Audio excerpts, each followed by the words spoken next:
Halo semuanya. Jadi di episode kali ini gue jelasin dulu dari awal kalau ini bakal jadi episode yang memiliki beberapa bagian. Mungkin kalau misalkan di antara lo yang udah ada nge-follow gue di Twitter di @rauna_lira, maksud gue Rauna_lira, yang bisa lo kepoin juga, linknya ada di bawah di deskripsi ya, gampang banget. Gue sempat buat thread ngomongin tentang cerita tentang pas waktu persami di sekolah gue waktu SMP. Karena kemarin gue sempat cerita tentang rumah Kramat Jati, akhirnya gue jadi pengen banget untuk menceritain tentang persami. Gue udah ngobrol-ngobrol sama temen gue dan akhirnya gue sepakat, gue udah dapet izin, bukan izin juga sih ya, tapi kayak keputusan bareng-bareng aja gitu, keputusan untuk menceritainnya gue bawa di YouTube gue. Dan alhasil yang awalnya gue buat draft ini dengan judul Pocong Api, karena momen yang paling gue ingat adalah momen ini. Setelah gue ngobrol-ngobrol, akhirnya gue putusin untuk membagi menjadi beberapa bagian, dan satu bagian pun kayaknya bakal panjang banget, yang mungkin kalau misalkan lo gak betah dari awal dengerin gue cerita agak panjang, bisa lo skip di video-video yang lain yang udah gue rekomendasiin, baik di atas di pojok kanan, ataupun lo bisa cek di channel gue. Karena channel gue gak cuma ngobrolin tentang cerita-cerita kayak gini doang, dan ini juga konten baru ya. Sebelum-sebelumnya juga gue ngomongin tentang konspirasi, gue ngomongin tentang film, bahkan gue buat beberapa film yang mungkin bisa jadi tontonan lo lainnya sebelum join di konten cerita yang jadi salah satu konten baru gue kali ini. Anyway, gak usah lama-lama, judulnya gue bakal kasih persami bagian 1.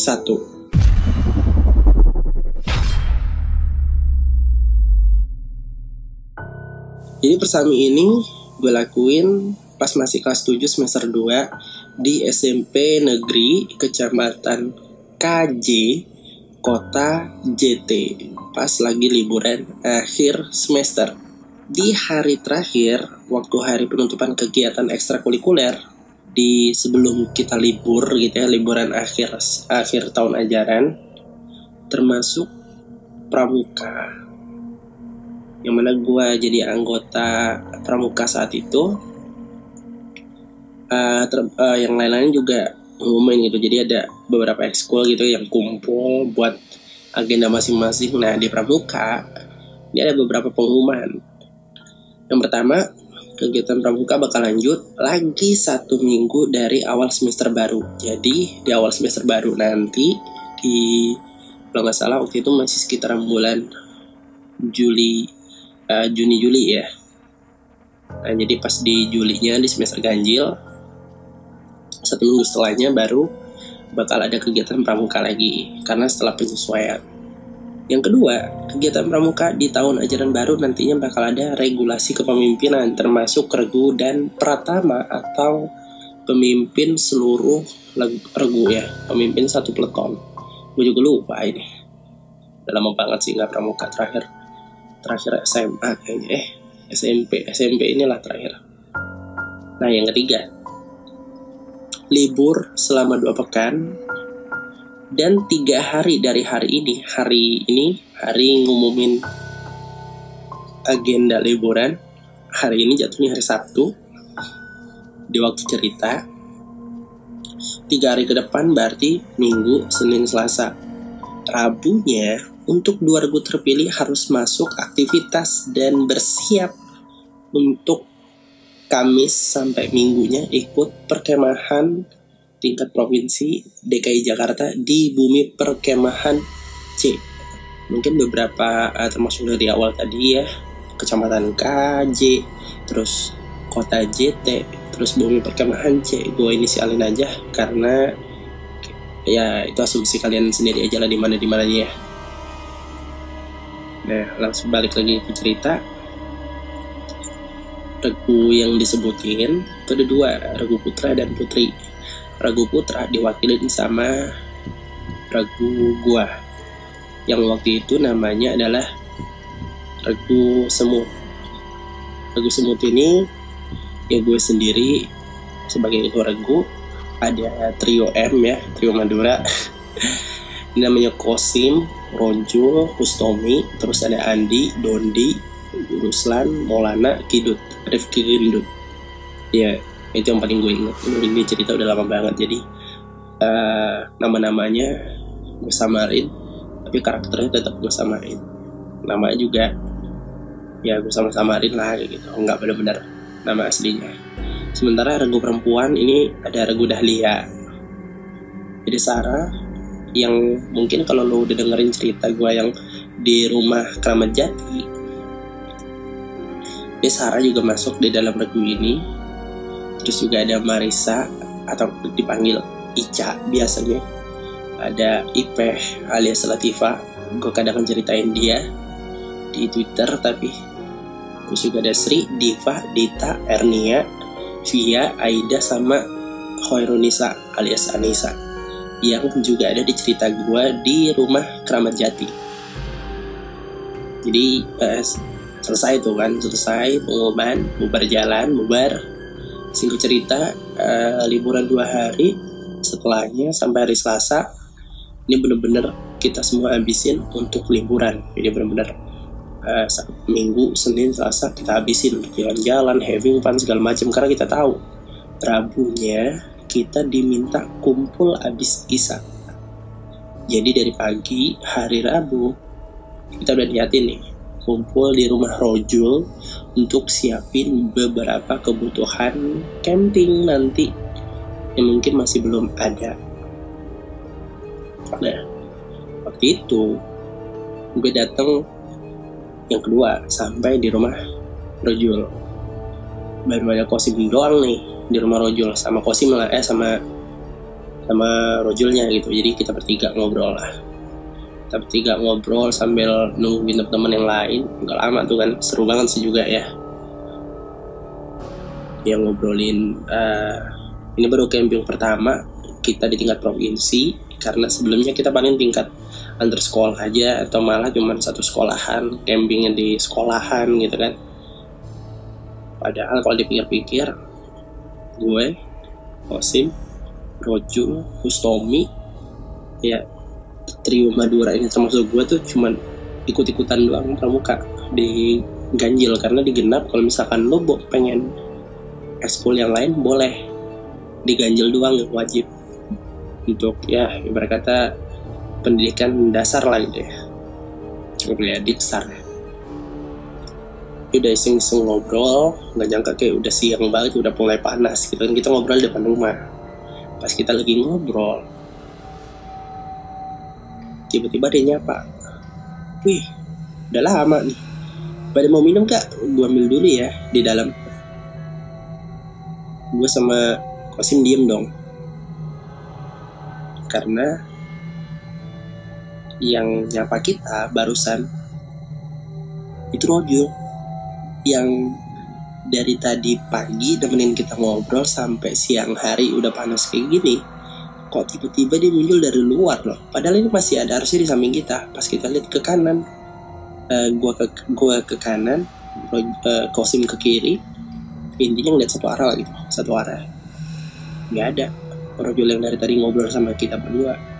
Adanya malah Rojul yang tiba-tiba malah ngelos, tiba-tiba lewat di tengah-tengah, masuk, terus keluar lagi bawa minum sambil ngeluarin beberapa barang bawaan untuk kemah.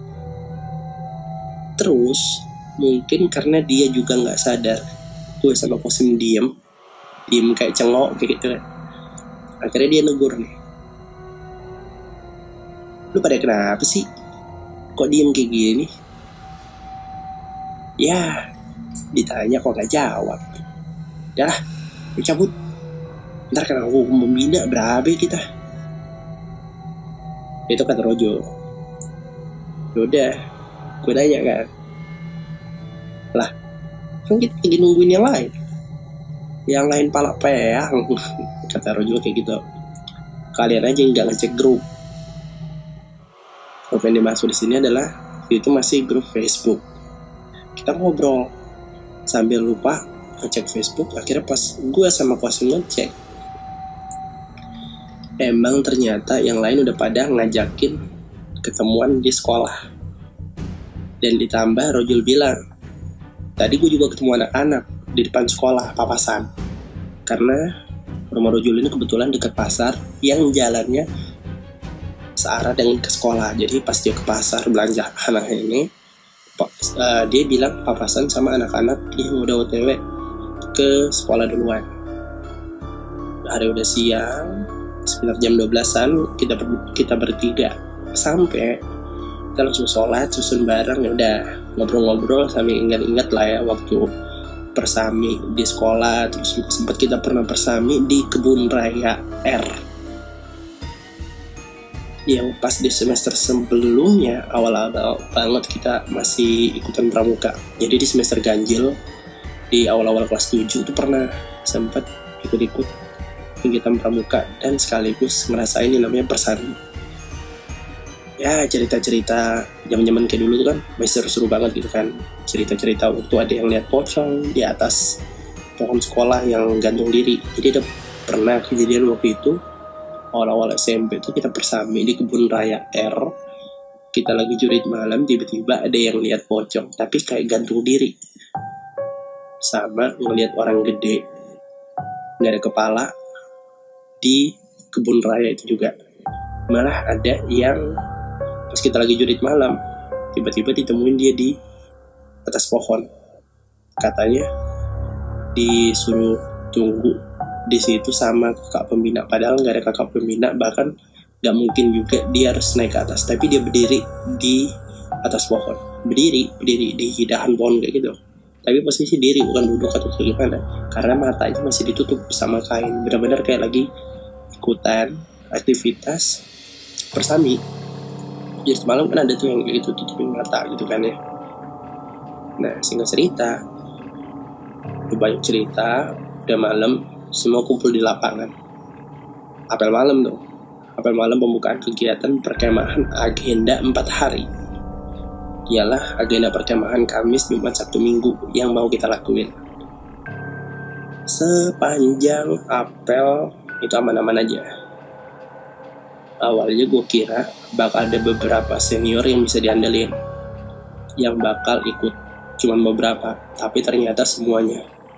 Ada Ginanjar, Erlangga, terus juga ada termasuk Kaita yang waktu itu gue emang demen banget sih karena cakep ya. Tapi nggak tahu sih, udah beda jauh banget umurnya. Waktu itu gue masih 14 tahun, dia udah 21, 22, kayak gitulah. Ya cerita-cerita suka-sukanya anak SMP kayak gimana sih gitu ya. Lanjut, sekitar jam 10 malam kita udah diminta untuk tidur. Setelah cek daftar barang bawaan dan dapat penjelasan pengarahan agenda secara garis besar, dimana intinya nanti kita ke beberapa saka untuk pendalaman materi sebagai agenda utama di perkemahan nanti. Saka ini buat yang belum tahu, misalnya ada namanya Saka Bahari, Dirgantara. Saka-saka ini mewakili beberapa pendidikan ya kayak kelautan, kehutanan, macam-macam. Seingat gue tuh kalau nggak salah ada 10. Gue lupa. Kalau salah maafin untuk anak pramuka ya. Karena itu udah lama banget. Gue masih SMP. Santai kan? Jam 10 nggak ada apa-apa, nggak ada masalah. Kita diam, tidur, tentram sampai sekitar jam 1, jam 2 itu ada yang tiba-tiba teriak.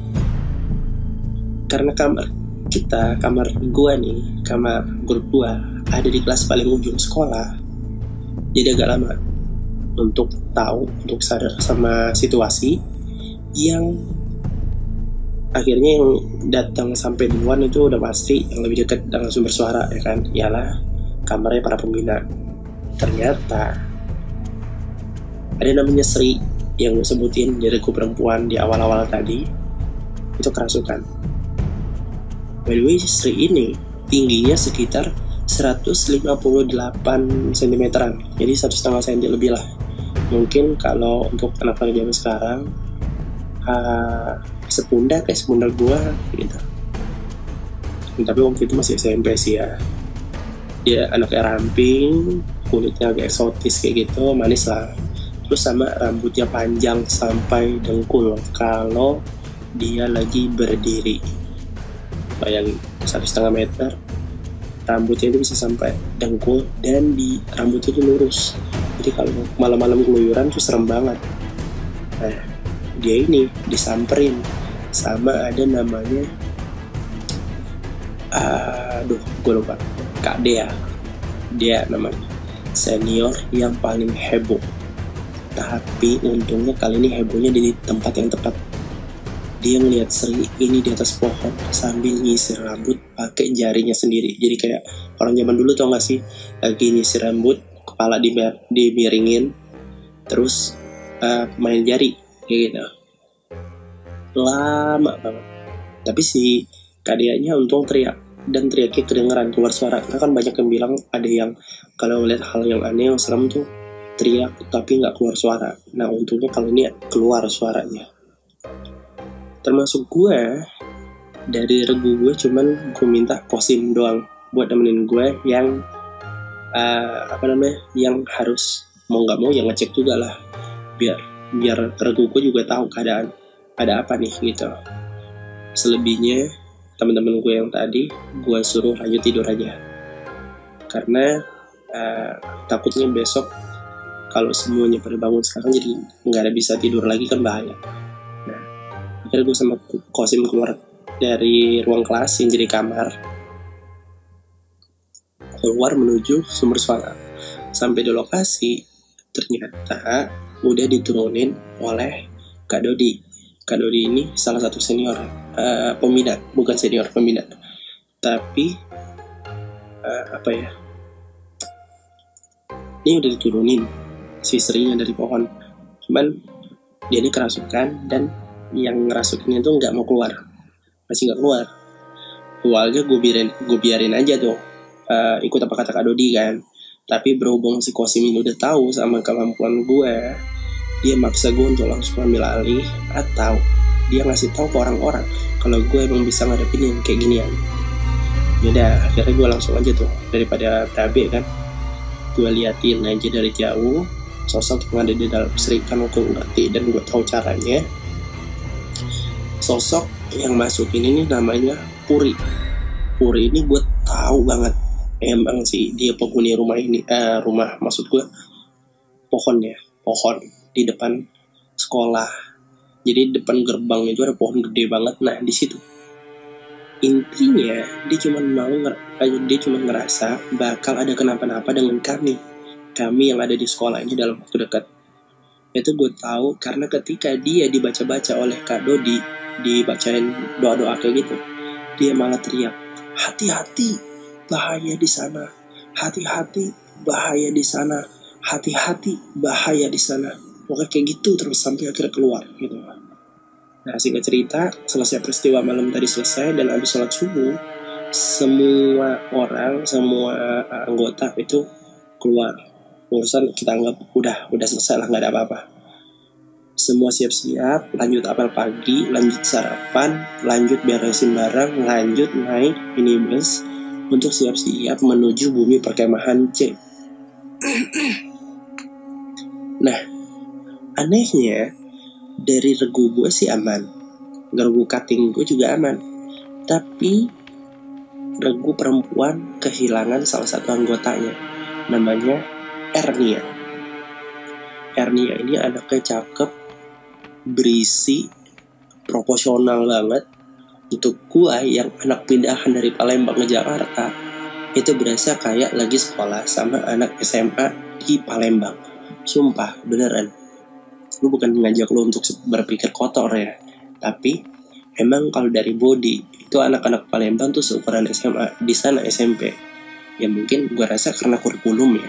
Kalau di Palembang kan umur 5,5 tahun udah bisa sekolah dulu di tahun 2002. Sementara di sana di tahun segitu wajib di umur 7 tahun gitu. Ya kalau misalnya bisa sekolah miring-miring itu gue rasa ada main orang dalam gitu ya. Tapi intinya Dia tuh kelihatannya kayak anak SMA, terus kulitnya putih, kinclong, bersih, agak Cina-Cina kayak gitu lah. Itu bukan rasis ya, tapi emang gampang banget deskripsinya kayak gitu. Nah, lanjut ke cerita.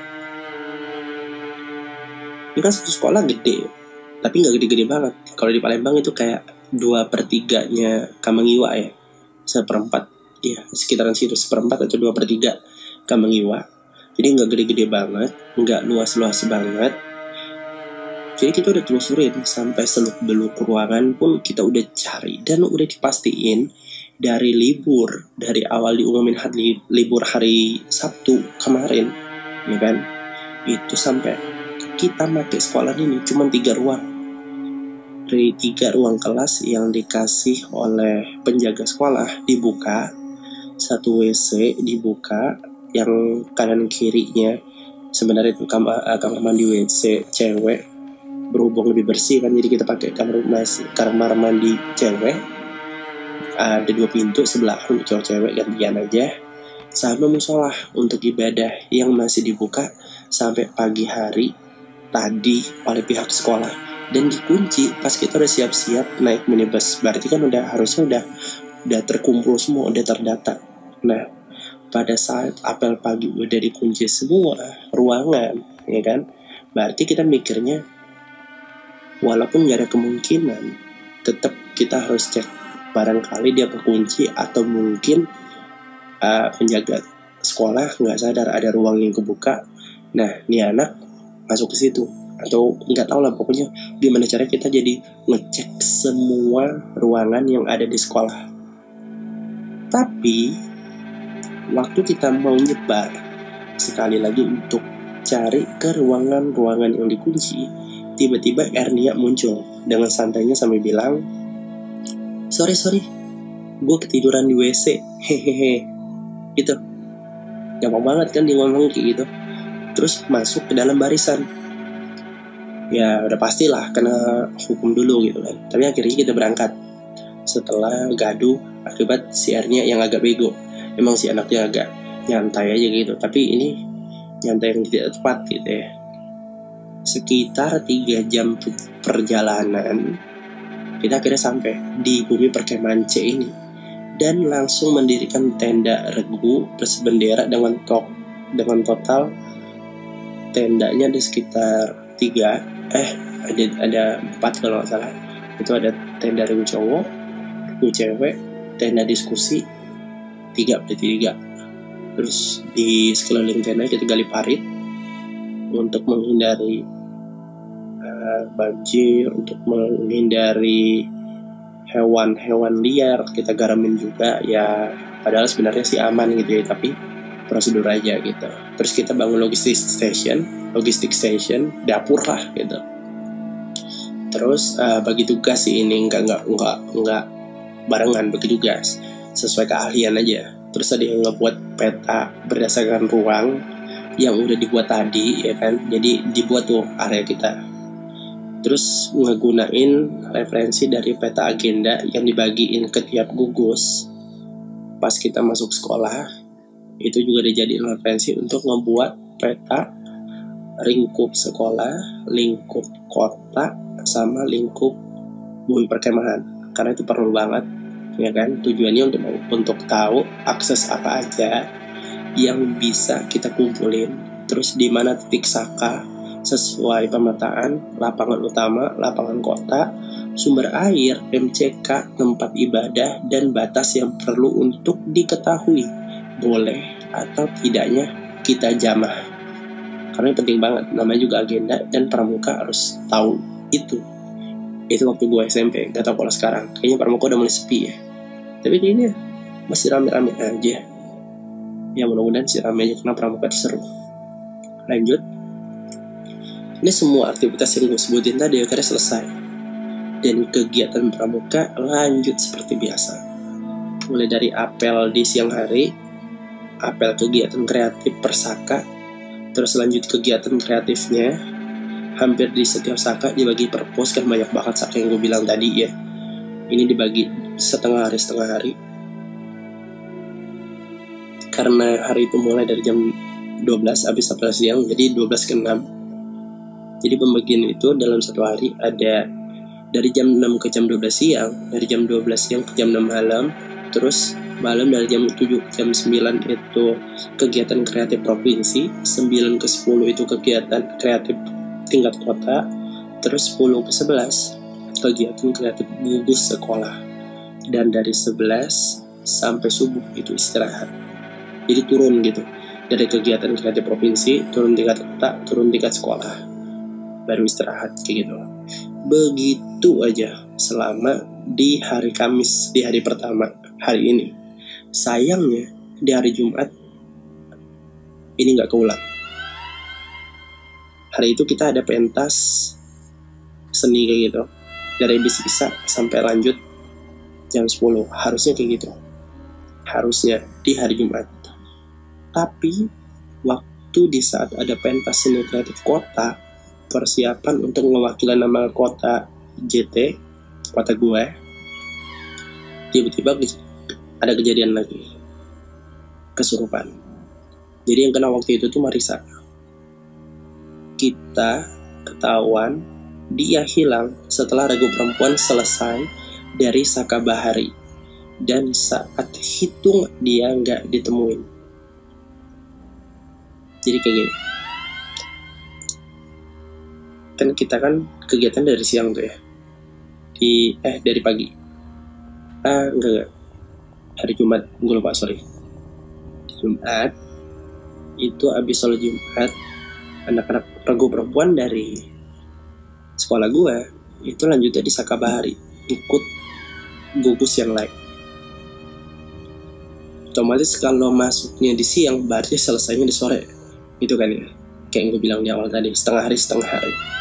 Nah pas balik udah pastilah yang namanya masuk area gugus pasti dihitung lagi, pasti dicek lagi. Nah itu tuh awalnya pas balik ke pos gugus kota kita aman-aman aja, termasuk anak-anak Ragu cewek. Tapi ketika apel pengecekan, si Marisanya nggak ada. Awalnya tuh kita kira ketiduran di tenda.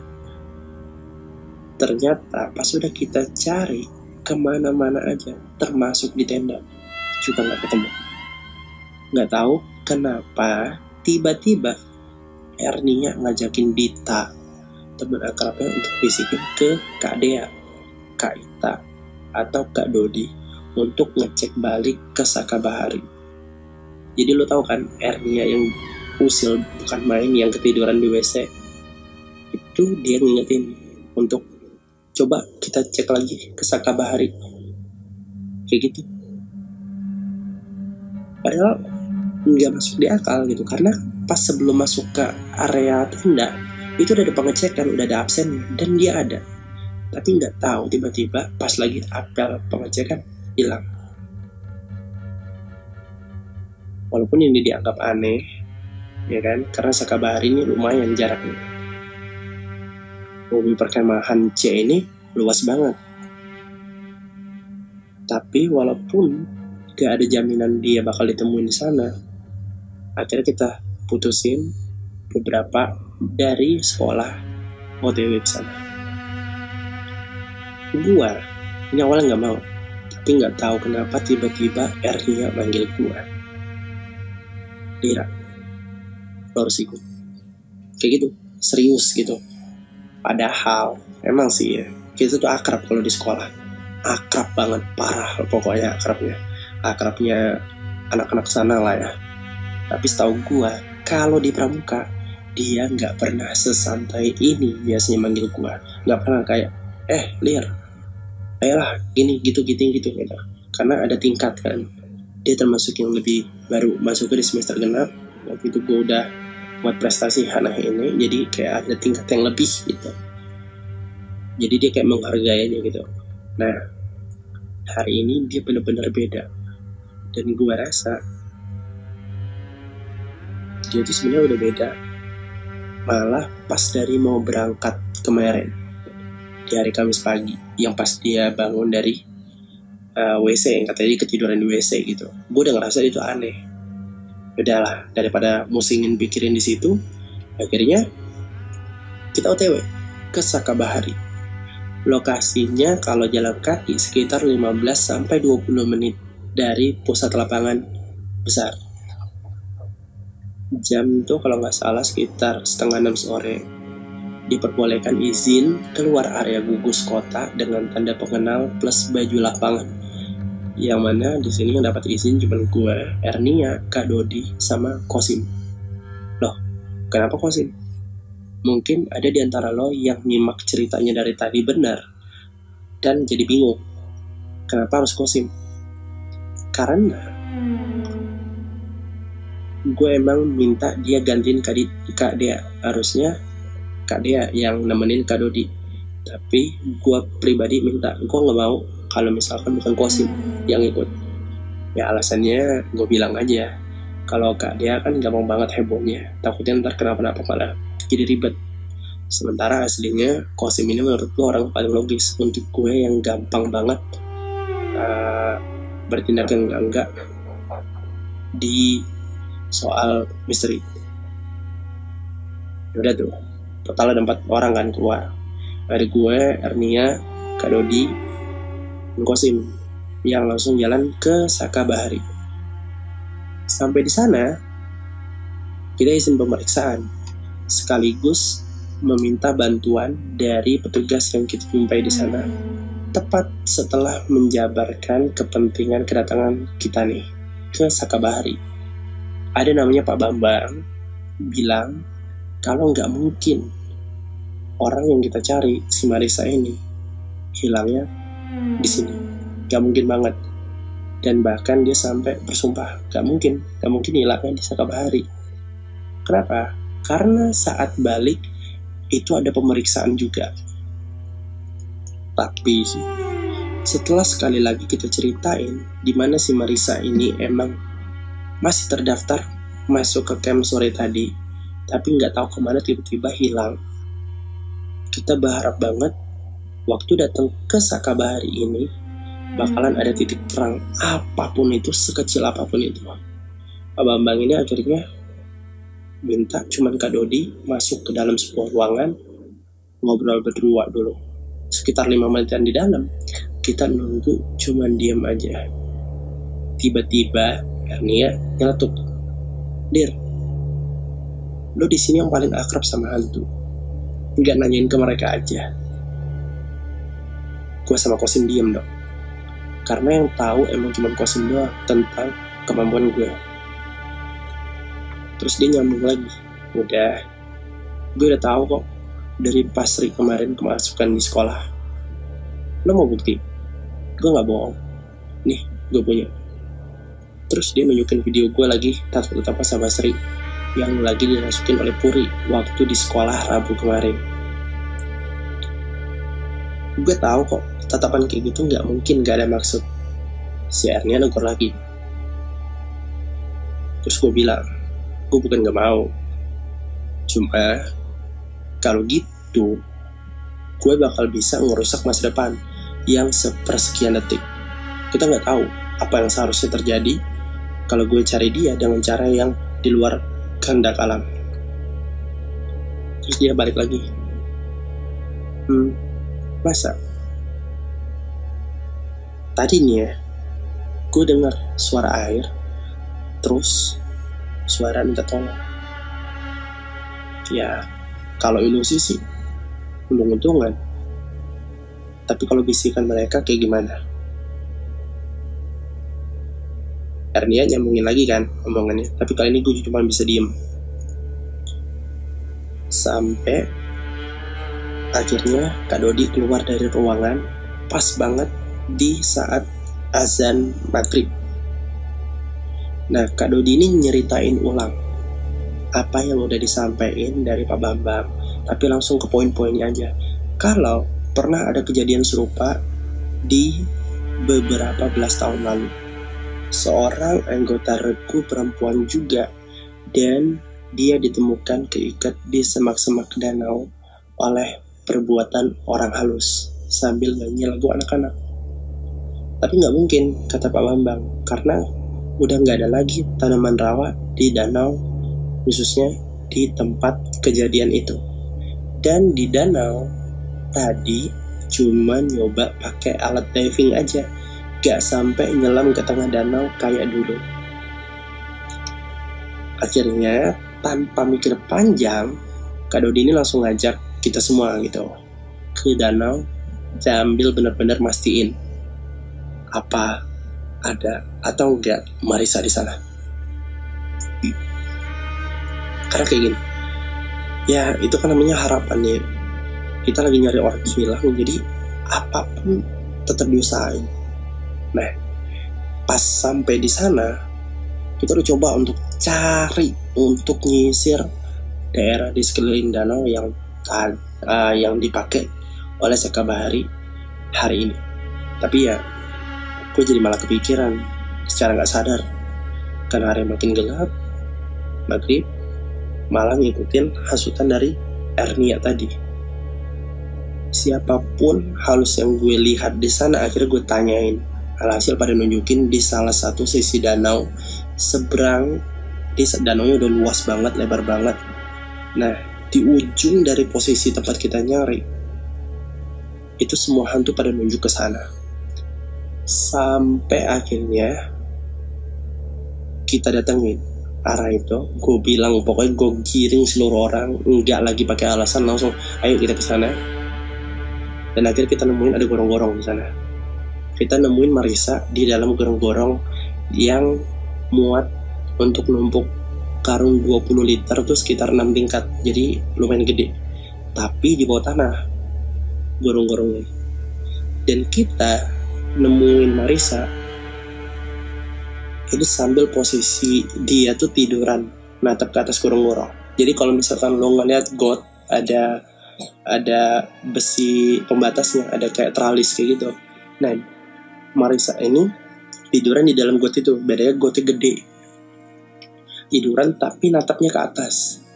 Jadi kalau kita lihat ya, siapapun yang nemuin dia, kita bakal ngeliat si Marisa ini natap ke atas dengan tatapan kosong tapi senyum sambil matanya melotot ke depan, plus nyanyiin lagu anak-anak, nyanyiin lagu naik-naik ke puncak gunung waktu itu, persis dengan detail yang diceritain Kak Dodi sebelumnya. Beruntung banget, ternyata gorong-gorong itu, mulut gorong-gorongnya itu nggak jauh banget dan bisa diakses mudah karena ukuran yang gede tadi kan. Akhirnya Kak Dodi dibantu gue sama Pak Bambang ngeluarin Marisa, yang mana pas udah dikeluarin pun masih nyanyi, nggak berhenti. Dan pas sampai di atas, di pinggiran danau, nggak tahu kenapa dia diem. Dia diam dan tiba-tiba dia ngelirik ke Ernia yang ada di belakang gue ketakutan. Terus dia ngomong, "Kakak kok enak bisa bareng mereka? Aku mau kayak kakak, aku mau kayak kakak, aku mau kayak kakak, aku mau kayak kakak, aku mau kayak kakak, aku mau kayak kakak." Gitu terus. Si Marisa pokoknya teriak gitu terus. Kencang sampai akhirnya Kosim ngeplak kepala gue. Terus bilang, "Lir, udah selesaiin, kasihan Marisa." Ya udah, akhirnya gue selesaiin kan. Gue selesaiin, gue urus. Ya cuma gue stuck aja gitu karena anak kecil yang ngerasukin si Marisa ini emang bekas anak buangan dari perbuatan haram sama bapaknya kayak gitu. Jadi kayak ada hubungan suami istri di luar nikah, terus menghasilkan anaknya dibuang kayak gitu aja pas udah gede. Nggak gede-gede banget, sekitar berapa ya, 1 tahun 2 tahun mungkin ya. Nah, si anak yang nggak punya nama ini mati ngebusuk di bawah gorong-gorong jauh dari awal pembuatan area ini, bahkan sebelum area ini jadi area bumi perkemahan. Kira-kira itu selesai. Tapi sebelum balik, gue minta pengertian sama Kak Dodi untuk gak ceritain kejadian ini sama siapapun waktu itu. Dan kalaupun harus, gue minta banget untuk gak ceritain soal gue yang ngebantuin pengusiran, karena males banget. kalau tiba-tiba nama gue diobrolin sana sini. Gue udah pernah ngalamin waktu SD, waktu gue ngebersihin hantu yang ada di dalam lemari, jadi obrolan. Untung banget 3 hari setelahnya gue pindah sekolah ke Jakarta. Apalagi ini bukan sekolah doang, tapi lagi di tengah-tengah acara tingkat provinsi. Bayangin kalau ceritanya sampai kemana-mana, ribet. Akhirnya setelah udah sepakat dengan permintaan gue, kita balik dengan posisi Kak Dodi yang ngegeblok Marisa sampai ke gugus sekolah. Ya mungkin rasa senior, rasa jadi pembina tadi kan. Akhirnya ketika sampai, Marisa diistirahatin. Apalagi waktu itu kalau nggak salah sekitar jam 8 malaman. Kita baru sampai di gugus kota. Kita berlima. Gua, Kosim, Ernia, Kak Dodi, sama Marisa. Kita berlima gak ada yang ikutan apel malam, dan lanjut ke aktivitas malam. Jadi kita nggak apel malam, kita bersih-bersih segala macam ya.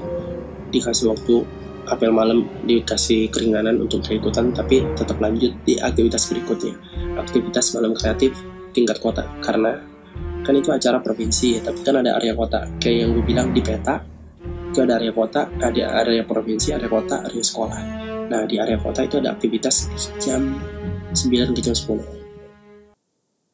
Jadi kisaran sampai jam 10 udah selesai, waktunya balik ke gugus sekolah masing-masing, ya kan. Akhirnya pas sampai di apel pengecekan sekitar 10 menit, evaluasi, dilanjutin evaluasi gitu. Kamis sama Jumat udah ngapain aja ya, termasuk nyeritain insiden si Marisa ini, si Ica, yang semua orang tuh harus tahu tanpa terkecuali, dan sekaligus untuk mengantisipasi dan ngingetin kalau kemana-mana gak boleh sendirian, apapun alasannya, harus ada kawan. Jangan sampai kejadian lagi kayak gini. Kelar kan 10 menit, kita diperbolehkan untuk lanjut agenda bebas sampai jam 11. Karena sudah pasti rame yang pakai kamar mandi di jam segitu, jadi gue lebih mutusin untuk udah hantaran aja. Lagian gue juga nggak takut sama yang namanya setan kan, karena banyak banget yang bilang di bumi perkemahan C ini kejadian-kejadian serem. Ya pokoknya serem lah, banyak nggak usah diceritain. Sekitaran jam 11 kurang, semua orang kira-kira udah selesai, udah kelar. Pas banget nih, yang terakhir mandi sebelum gue itu gilirannya trio Madura. Ada si Rojul, Stomi, Kosim. Nah mungkin Kosim tadi udah kecapean banget gitu kan, jadi dia langsung masuk tenda. Stomi lanjut ngobrol karena belum habis banget jam 11-nya. Si Rojul ini ngingetin gue buat mandi karena gue terlalu sibuk mikirin agenda besok mau ngapain bareng cutting, karena kan gue ketua regu gitu kan. Tapi tadi gue ketinggalan apel malam, jadi belum ngomong apapun, belum memikirkan besok mau ngapain.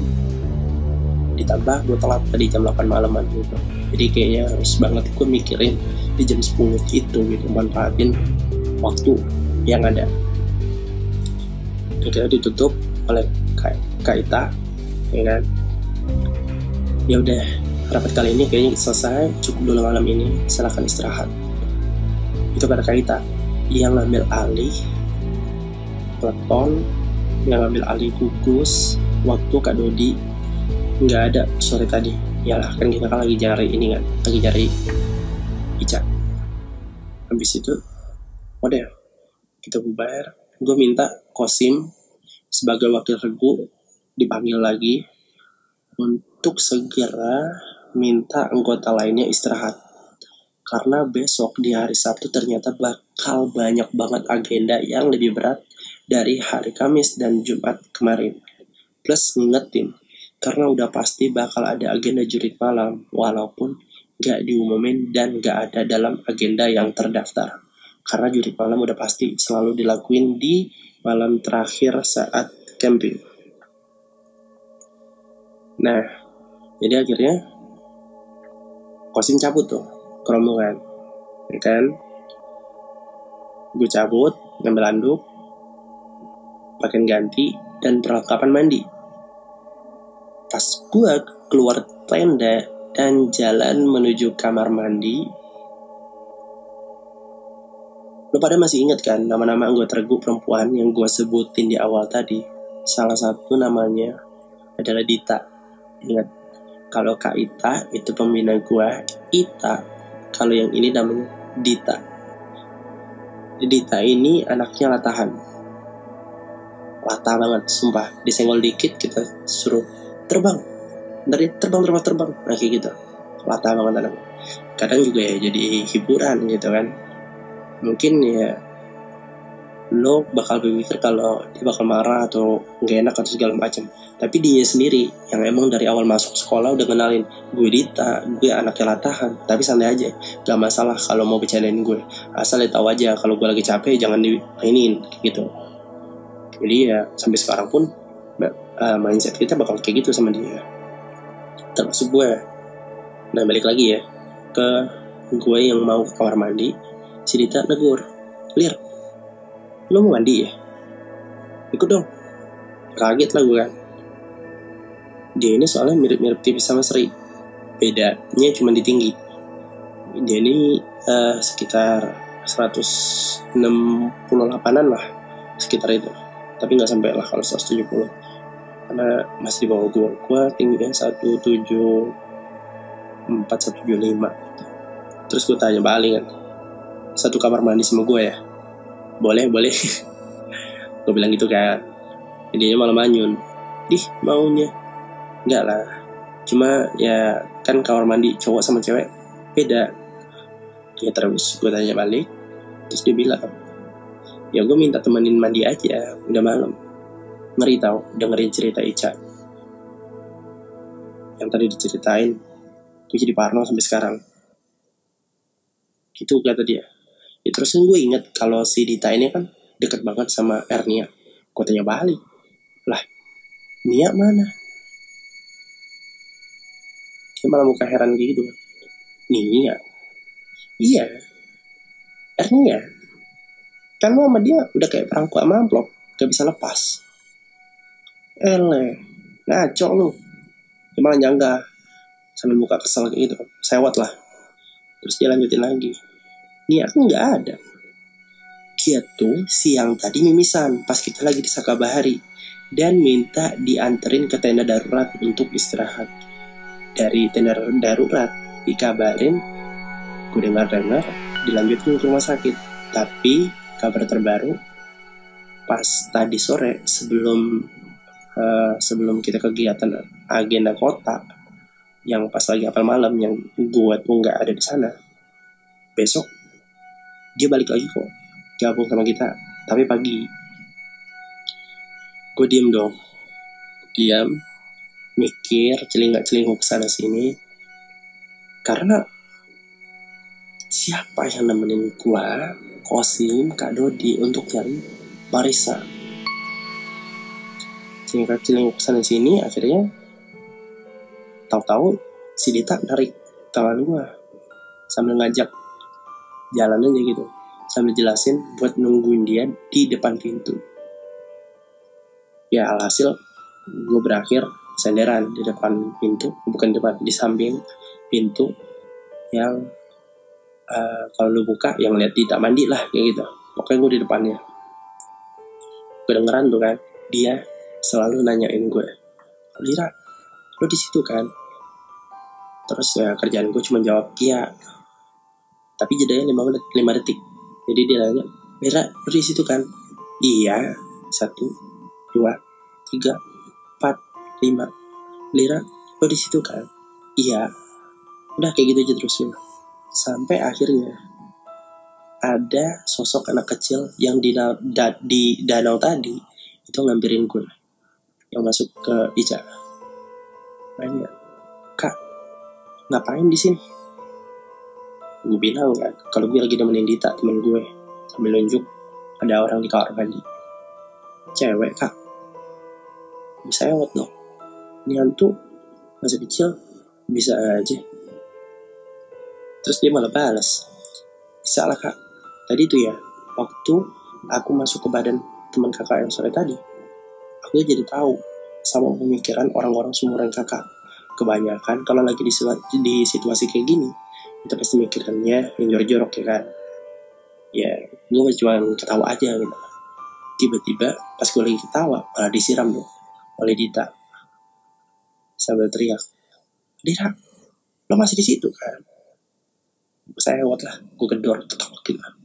Iya bawel, malah sambil nyaut, kan gue kagetin gitu kan, sambil gedor pintu, gitu. Jadi dia nyelata dong, katanya jorok lagi ya. Lagian orang kayak gue udah sering banget lihat hantu bugil, malah ada yang sampai hilang badan. Lihat yang modal Dita lagi mandi juga gak bakal mikir apa-apa. Ya soalnya gue tahu, gue udah sering lihat gitu kan, kalau keadaan manusia itu tanpa busana kayak gimana gitu. Oke, mungkin ini titik gue time skip karena kayaknya video ini panjang banget, udah hampir 1 jam. Silakan lanjut ke bagian keduanya kalau kalian mau. Kalau enggak, ya enggak apa-apa. Enggak, mamanya enggak tahu di mana. Bebas, namanya juga cerita. Jangan lupa untuk like, share. Jangan lupa untuk share, komen kalau lo mau. Tapi yang paling penting, like dan subscribe. Ya kalau emang mau juga. Ketemu di video berikutnya. Gue Lira, pamit. Bye-bye. Spoiler dikit, di berikutnya gue bakal ceritain kejadian saat jurit malam. Fokus di jurit malam aja, karena pocong api gue ketemunya di situ. Dan ini ada sangkut pautnya sama RD-nya, yang kenapa dia tiba-tiba ngilang padahal sorenya masih ada sama gue, tapi ternyata udah ngilang di siang hari. Dan ternyata ada hubungannya sama ruangan-ruangan yang dikunci di awal cerita. Aku bakal ceritain di episode berikutnya, di video berikutnya. Jadi jangan ketinggalan, khusus buat lo yang gak pengen dengerin aja. Bye. Kali ini aku beneran pamit.